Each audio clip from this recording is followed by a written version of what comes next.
पूजा खेडकर प्रकरणाच्या एका महत्त्वाच्या अपडेट।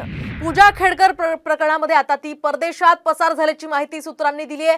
दिल्लीतील सत्र न्यायालयाने अटकपूर्व जामीन नाकारल्यानंतर पूजा खेडकरनं परदेशात पलायन केल्याचं समजतंय।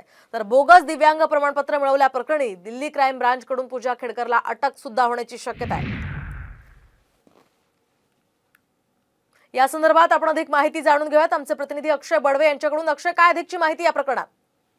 वादग्रस्त IAS अधिकारी पूजा खेडकर यांच्यावर सध्या फोर्जरी आणि फसवणुकीचे 2 गुन्हे दाखल आहेत दिल्ली पोलिसांकडून आणि त्यांच्यावर अटकेची जी टांगती तलवार आहे ती अजूनही कायम आहे। काल पटियाला हाऊस कोर्टाने त्यांचा जामीन अर्ज देखील फेटाळला होता।